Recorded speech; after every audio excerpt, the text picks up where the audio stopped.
Conselho Nacional de Justiça anulou um trecho de uma portaria do Tribunal de Justiça de São Paulo que permitia a prisão de detentos durante a saidinha temporária sem decisão judicial. Para entender melhor essas regras, nós vamos conversar agora com o Dr. Carlos Kaufmann, advogado, criminalista e professor de processo penal da PUC de São Paulo. Carlos Kaufmann, conceituado advogado, seja bem-vindo ao Jornal Jovem Pan, uma honra te receber. A honra é minha, Kobayashi, obrigado, é um prazer estar aqui com você. Antes de mais nada, queria desejar um Feliz Natal a quem nos assiste agora, Kobayashi. Pois é, Dr. Carlos Kaufmann, explica pra gente do que se trata essa decisão do CNJ em relação à saída temporária na prática. Bom, Kobayashi, a primeira coisa que nós temos que ver é que a saída temporária, que ela existe para justamente possibilitar uma progressão de regime gradativa, uma ressocialização mais fácil daqueles que estão numa boa fase já do cumprimento da pena, ela, apesar de ser uma saidinha, ela não, é saída, né, uma saída temporária, ela não é confundida com um passe livre. O que significa isso? A pessoa que sai, o preso que sai, que está cumprindo pena, que preenche condições de sair, ele deve estar em casa, ficar recolhido em endereço fixo, com seus familiares, para este convívio com os familiares. Não é para ele poder sair para ir em festas, para sair à noite, para ficar rodando pela cidade, enfim. Então, o que acontece? Nesse sentido, e até no ano passado, quando teve a saidinha, muitas pessoas foram encontradas, foram levadas para os presídios, foram levadas diretamente para a prisão, quando encontradas por autoridade policial ou por policiais militares, fora do perímetro possível, e eram levados para regressar ao presídio, tá?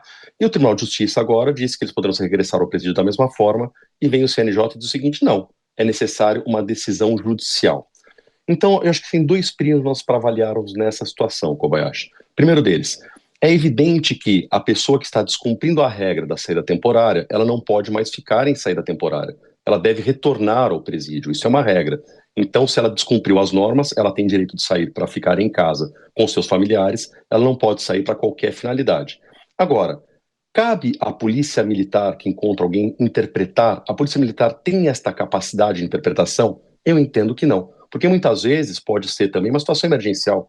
Ou um pai saiu de casa, por exemplo, para levar um filho no hospital. Um pai saiu de casa que está na saída temporária para ir numa farmácia buscar um medicamento. Então, esta interpretação, essa elasticidade, ela compete ao Poder Judiciário.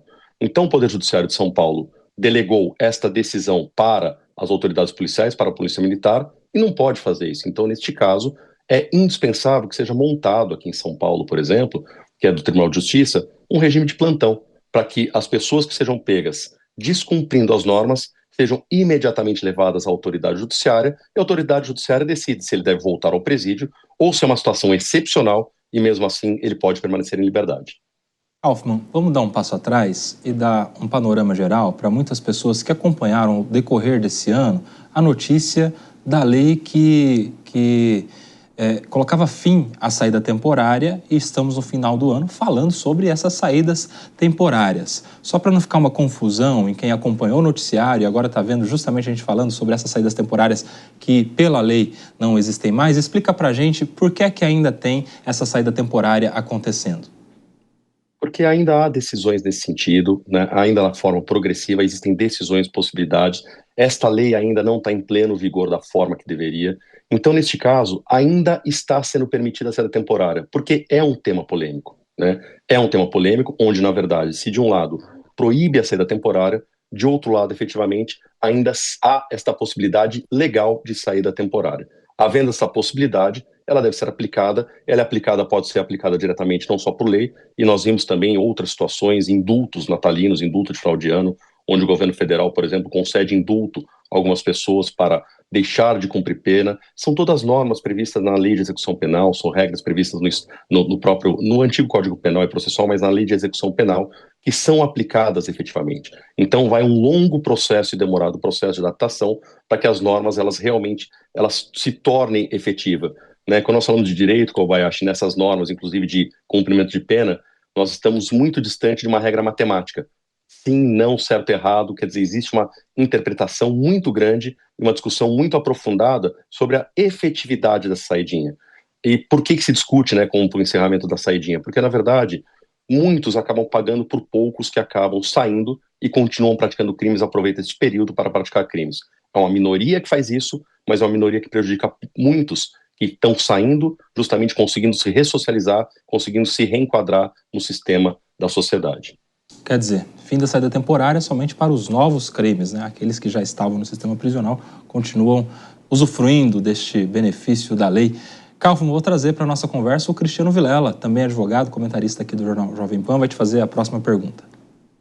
Doutor Kaufmann, uma ótima noite, bom recebê-lo aqui na Jovem Pan.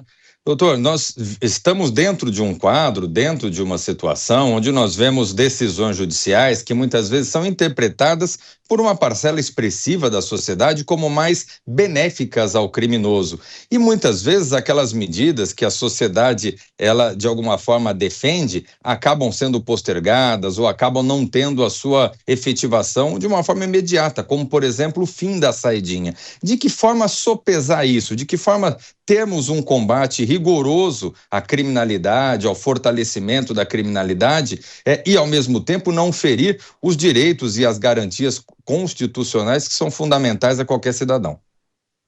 Cristiano, esse é um debate amplo, longo, e desde que nós estudamos direito já há muitos anos, ele existe, né? Na verdade é o seguinte, não há uma solução pronta, né, de gaveta que você tire para resolver a questão da criminalidade, do aumento da criminalidade.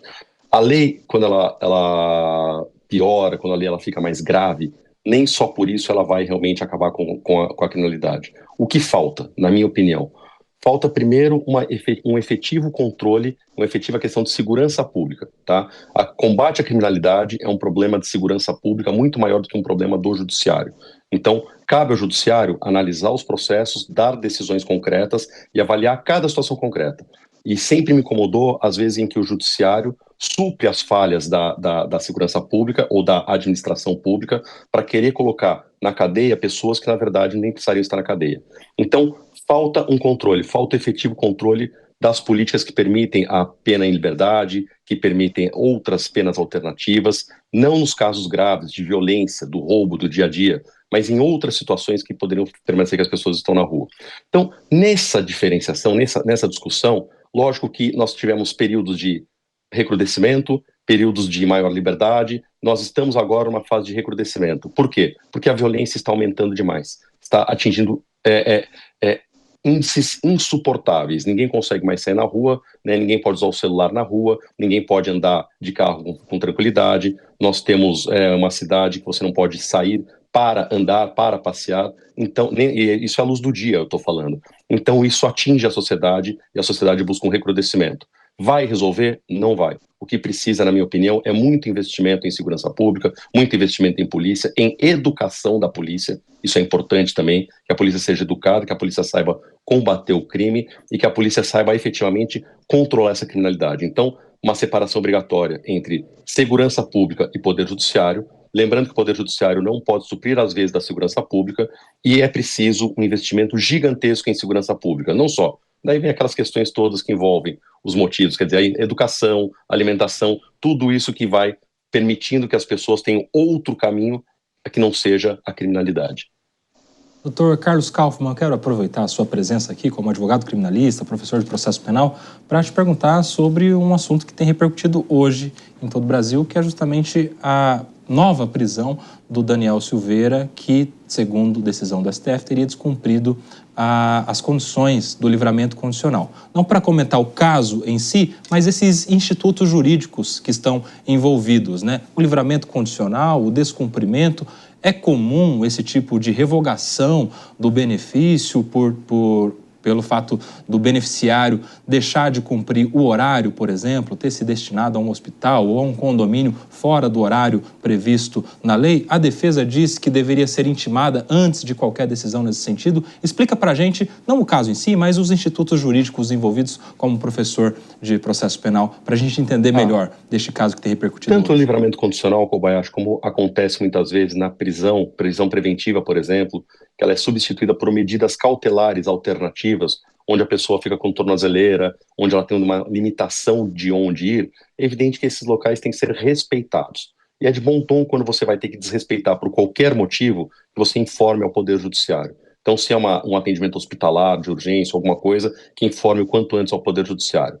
Pela regra, pela lei, isto deve acontecer, é comum acontecer, tá certo? Agora, deveria ser comum para todos, tá? Porque existe uma gama de pessoas em situação semelhante que por falta de controle, daí vai o que nós estamos vendo também na saidinha de final de ano, que não tem o controle efetivo, que não há o controle e que as pessoas acabam violando as normas, e isso o Poder Judiciário nem toma conhecimento, nem fica sabendo. Então, tenho certeza que este é um caso específico de apuração e de controle e de fiscalização muito acima, muito mais forte do que aquelas que acontecem na grande sociedade, nas pessoas que estão em situação semelhante, tá? Porque deve acontecer, legalmente pode acontecer e deve acontecer, mas não é usual que aconteça desta forma, com tanta rapidez, com tanta efetividade.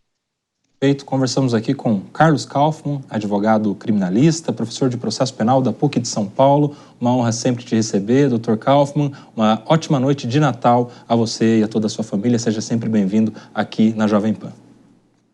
Kobayashi Vilela, obrigado, agradeço. Feliz Natal a todos. Estou sempre à disposição, é uma honra estar aqui. Um abraço.